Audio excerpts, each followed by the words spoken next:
Bine ați venit, dragilor din Zodia Vărsător, oriunde v-ați afla în această lume. Sunt încântată ca de fiecare dată să fim din nou, de fapt, împreună la o nouă lectură pentru perioada 13-19 aprilie. Așa că toți cei care aveți nu doar soarele, ci și luna, Venus sau poate ascendentul în Zodia Vărsător, această lectură este de asemenea și pentru voi. Vă aduc aminte, este totuși o lectură general colectivă, așa că vă rog să luați decât ceea ce va rezona cu voi. Desigur, înainte de a începe lectura propriu-zisă, vreau să le mulțumesc celor care mă susțineți prin comentarii, prin gesturi de apreciere și gândurile voastre bune, așa că mii de mulțumiri tuturor.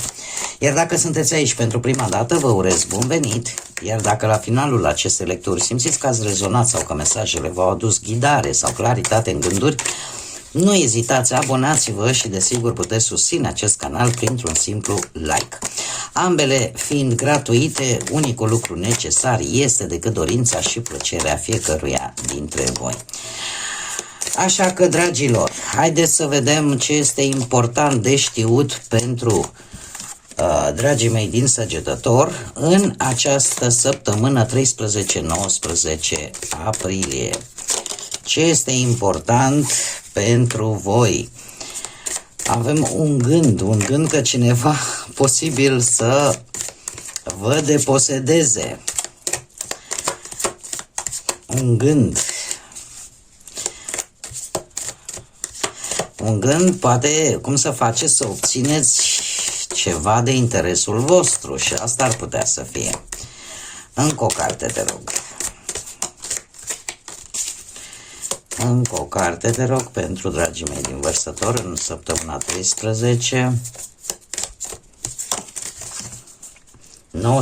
13-19 aprilie. În special pentru doamne, dar nu neapărat, dar această lectură cumva tinde, cel puțin pe această situație, să se îndrepte foarte mult către energiile feminine. Dragile și dragii mei, se pare că sunt gânduri din trecut, posibil blocate, care legate poate de, nu știu, cineva regăsit, cineva din trecutul vostru, legate de o recuperare de ceva pierdut,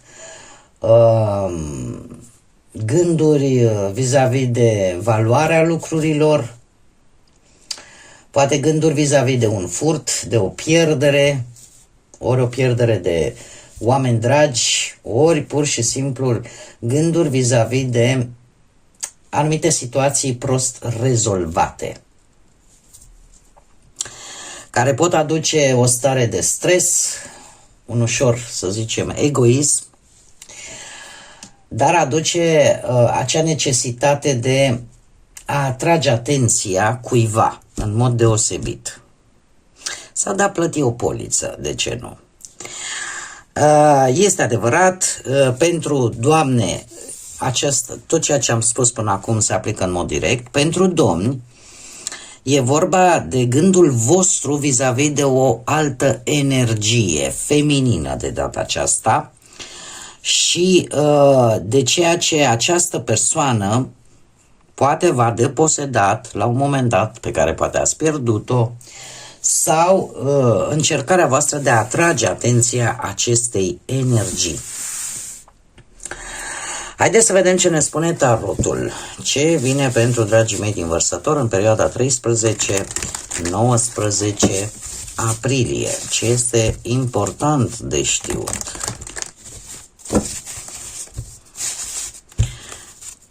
Să vedem.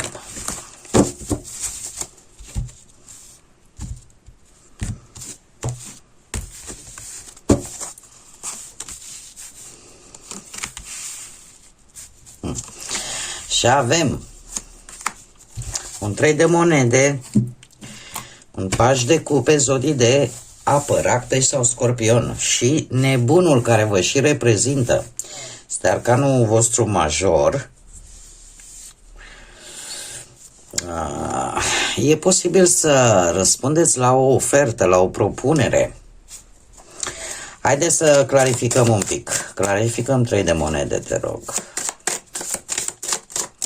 Pentru zodia Vărsător, perioada 13-19 aprilie, clarificăm 3 de monede. Un grup de oameni, un plan care nu ține care nu ține doar de voi. Clarificăm pajul de cupe.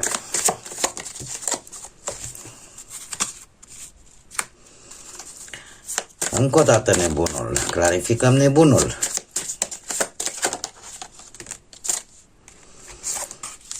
Lucruri foarte rapide. Și clarificăm surpriza.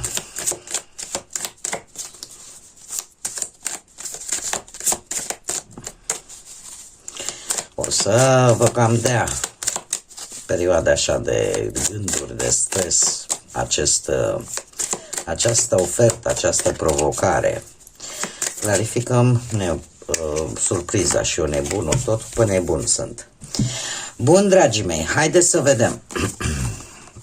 Avem împăratul. Acest 3 de monede s-a clarificat cu împăratul, care vorbește de o persoană ori autoritară, dar foarte disciplinată, foarte ordonată, care îi place să respecte regulile, sau pur și simplu voi, dacă aveți un ascendent în Berbec, pentru că reprezintă zodia Berbec, sunteți mult mai calculați, mult mai atenți, mult mai autoritari, mai ales dacă formați o echipă sau lucrați într-o echipă de oameni, mai ales la nivel profesional. Aș spune că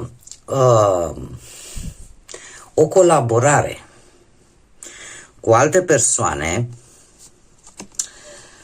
pentru voi va reprezenta poate un posibil succes. De ce? Pentru că veți munci constant, colaborarea cu ceilalți pe un anumit proiect, o echipă, vă poate aduce o anumită recunoaștere la nivel profesional, un anumit progres în cariera voastră. Și asta nu numai datorită efortului vostru, ci datorită unui efort comun.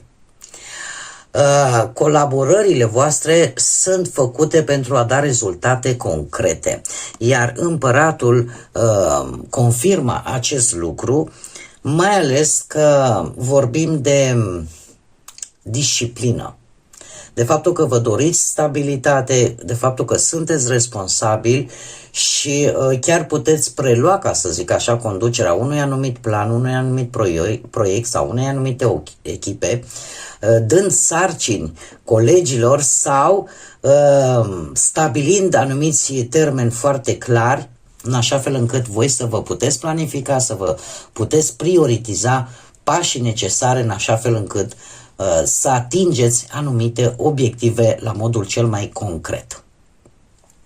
Nu știu, poate că vă organizați mult mai bine, vă faceți un calendar mult mai strict, da? Cu ce aveți de făcut, în așa fel încât lucrurile să fie fluide, făcute. Pe partea financiară să știți că de asemenea există șansa de a se crea stabilitate.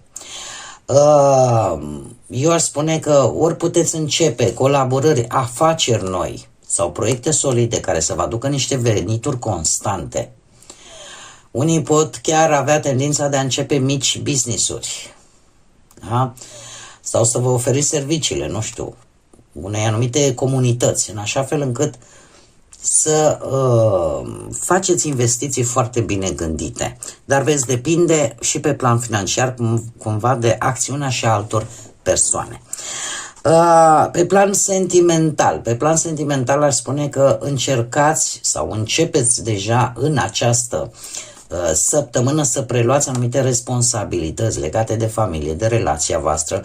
Vă organizați oarecum timpul împreună în așa fel încât, respectând anumite reguli clare, să puteți să vă aduceți aportul concret în, cum să spun eu, în planificarea relației, în planificarea unui viitor împreună. Vă dați seama că nu, o relație trebuie să fie în doi, nu într-unul singur. Și atunci lucrul ăsta, desigur, va conta foarte mult în această săptămână.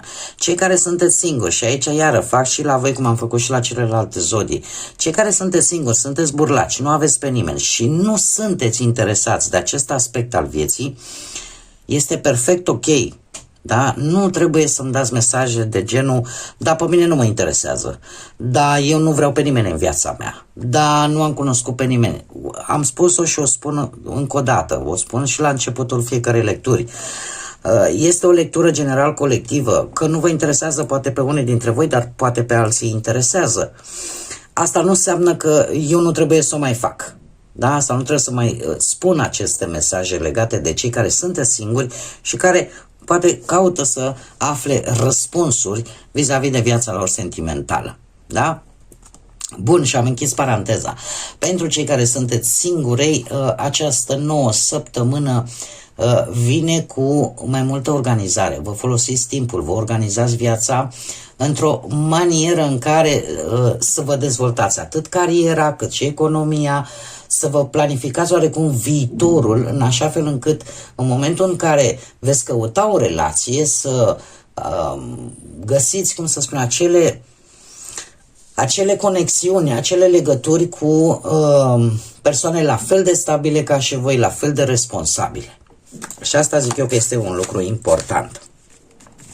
Ce este în schimb interesant, avem aici un paș de cupe, zodii de apă, rac, pești, scorpion și încă o dată se repetă nebunul. Dragii mei, e posibil să primiți o ofertă, o propunere, cum să-i spun,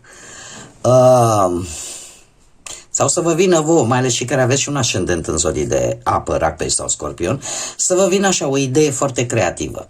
Dar această idee, pe cât implică emoție, inspirație, creativitate, da? Totuși să vă aducă și stări de anxietate, de temeri, și dacă nu o să iasă, și dacă nu o să fie bine, griji, da? Insomnii, neliniște, da? Dacă nu o să meargă bine, dacă o să meargă prost, da? Și e posibil să știți lucrurile să nu fie chiar atât de grave precum vă imaginați voi. Dar în mare parte acest 9 de spade arată aceste frici care există mai mult în mintea voastră decât în realitate, dar este și un semnal în care voi să vă opriți, să respirați și să vedeți clar ce este real și ce este doar anxietate, da? Poate că vă îngrijorează, nu știu, excesiv un anumit proiect, te temi de anumite greșeli, de anumite eșecuri, care până la urmă sunt niște reacții perfect umane, da? Simțiți foarte mare presiune și voi puneți foarte mare presiune pe voi din cauza acestei oferte care poate să vină pe orice plan al vieții, fie el profesional, legat de bani sau legat de viața sentimentală. Totuși, acest nebun care vă reprezintă, dragilor, voi sunteți guvernați de către Uranus. Asta mie îmi spune că sunteți într-o fază în care vreți o schimbare, vreți să fiți original, vreți să faceți lucruri originale, în același timp vreți să fiți și independenți, să nu mai depindeți de unul și de altul. E ca această tendință de a fi rebel, de a fi revoluționar, da? Simțiți că sunt anumite comportamente din jurul vostru care vă deranjează, care nu vă plac și încercați oarecum să vă eliberați de aceste lucruri sau să vă eliberați de anumite restricții și în sfârșit să probați ceva nou. Stă în energia vărsătorului acest lucru. Acțiunea lui Uranus vis-a-vis de voi vine cu această desprindere de acele lucruri cu care poate deja v-ați obișnuit sau care v-au cam ținut pe loc. Pentru că voi vreți să obțineți ceva care cu adevărat să vă intereseze și ceea ce nu corespunde vreți să lăsați în urmă. Chiar dacă, cum am mai spus, apare această temere. Și acest nou început, această tendință a voastră, să știți că se va accentua foarte rapid cu acest 8 de bâte, lucrurile se vor mișca foarte rapid, apare o comunicare rapidă, apar vești foarte rapid și apare și un progres foarte accelerat. Asta ce înseamnă? Că pot apărea schimbări, vești importante la locul de muncă, o aprobare poate rapidă pentru un job sau un plan sau decizii total neașteptate în ceea ce privește cariera profesională profesională și te îndeamnă să acționezi foarte repede și în același timp, desigur, să fii flexibil, să te adaptezi la situații foarte dinamice care pot apărea în viața voastră. Cum de-al minteri, putem vorbi chiar de un posibil venit foarte rapid, dar în același timp și de cheltuieli neașteptate, legate poate de vreun proiect, legate de o anumită colaborare care, chiar dacă poți să-ți aducă un câștig imediat, tu trebuie să iei o decizie rapidă pentru a profita de această șansă. În ceea ce privește viața sentimentală, cei care sunteți într-o relație, de asemenea, situații dinamice, evenimente neașteptate, vești care pot schimba ritmul relației, nu știu, poate să vină printr-o invitație rapidă la un eveniment sau schimbări de planuri, da, care apar în relația voastră, unde de asemenea se cere flexibilitate, dar și adaptare într-o manieră destul de rapidă. Pentru cei care sunteți singuri, aici, dragilor, să știți că poate apărea o aventură, mare atenție, dar așa cum vine, e posibil așa să și plece, pentru că mie nu mi-apare decât o aventură legată foarte mult de atracție chimică, de pasiune, da? De sensualitate și nimic mai mult. Surpriza săptămânii pentru voi este adusă de către acest rege de bâte și de către justiție. Regele de bâte reprezintă zodiile de foc, berbec, leu, săgetător, iar justiția zodia balanță. Poate aveți sau nu legătură în mod direct cu aceste zodii, atunci energia cu atât mai mult este accentuată, dar eu aș spune că surpriza săptămânii pentru voi ține foarte mult ori de energia voastră, de curajul vostru, de inițiativa voastră și de dorința voastră de a vă conduce propria viață. Asta în cazul în care aveți și un ascendent în zodii de foc. Asta mă duce cu gândul la faptul că puteți conduce proiecte, puteți conduce echipe cu foarte mare încredere, cu foarte mare determinare sau pur și simplu știți cum să vă motivați voi pe voi și chiar și pe cei din jurul vostru, în așa fel încât deciziile voastre să fie unele cât mai hotărâte, să aveți viziune, să aveți capacitatea de a lua, să spunem așa, decizii curajoase în situații dificile. Dat fiind că avem și justiția aici, aș spune că există un anumit echilibru, o anumită responsabilitate, vreți să faceți lucrurile corect și aveți noțiunea consecințelor, adică vă veți gândi și veți ține cont și de consecințele propriilor voastre decizii, ca și cum ai zice că ți asumi de fapt aceste hotărâri, aceste decizii. Acum, adevărul este că nebunul de multe ori își asumă acest lucru. Știe că dacă vrea să înceapă ceva nou, își asumă că poate să meargă sau poate să nu meargă. El și la voi se vede această, cum să spun eu, această asumare până la urmă. Eu aș spune că veți lua decizii corecte și bazate foarte mult pe fapte, veți analiza informațiile pe care le primiți înainte de a decide, respectați regulile, sunteți responsabili, mai ales dacă vorbim de muncă și vă veți face treaba corect și la timp. Iar în felul acesta chiar puteți rezolva anumite conflicte legate de locul de muncă într-un mod cât mai echilibrat, poate ascultând ambele părți înainte de a lua o decizie. În ceea ce privește bănuții, e posibil să gestionați banii cu mai multă responsabilitate, cât mai corect, posibil să trebuiască să vă plătiți o datorie la timp, să fiți nevoiți sau să vreți să respectați un anumit contract legat de bani, după o analiză atentă și veți fi foarte inclinați să urmăriți unde merg banii. Asta pentru ca voi să aveți un buget cât mai clar și cât mai limpede, iar deciziile voastre financiare să fie cât mai corecte și cât mai bazate pe logică și nu pe impuls.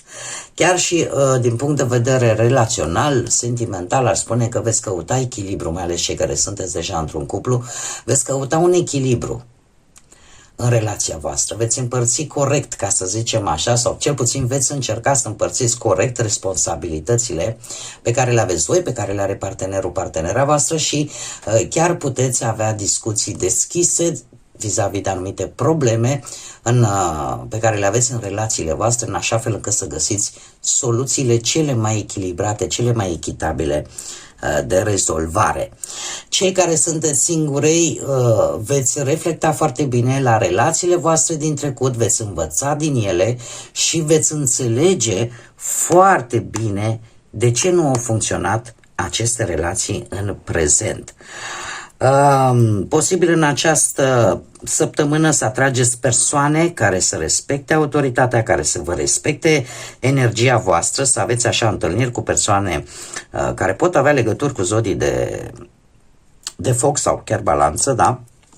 Dar sunt persoane dinamice, ambițioase, care pur și simplu vă fac să explorați relații în care voi puteți fi voi. Puteți să vă arătați autenticitatea și în același timp și cum vă asumați. Să fiți asumați și autentici, în care voi să vă exprimați cât mai original cu putință. Interesante lecturi, să știți. Interesante lecturi. Haideți să vedem care este mesajul îngerilor pentru voi, dragilor, din această săptămână și îl avem pe Imamiah, care spune: ridică-te și merge înainte, pune hotărâre, vigoare, curaj în acțiunile tale și începi să faci lucrurile la modul concret. Așa că, dragilor, cam acestea sunt mesajele pentru voi pentru această nouă săptămână de aprilie. Eu mă bucur că v-am avut alături și sper că aceste mesaje v-au putut aduce un pic de ghidare, un pic de claritate în gânduri, în suflet. Așa că până data viitoare, când cu siguranță ne vom reîntâlni din nou, nu uitați, suflete frumoase, să zburați înalt și să lăsați iubirea, credința, pacea și lumina să vă însoțească la fiecare pas.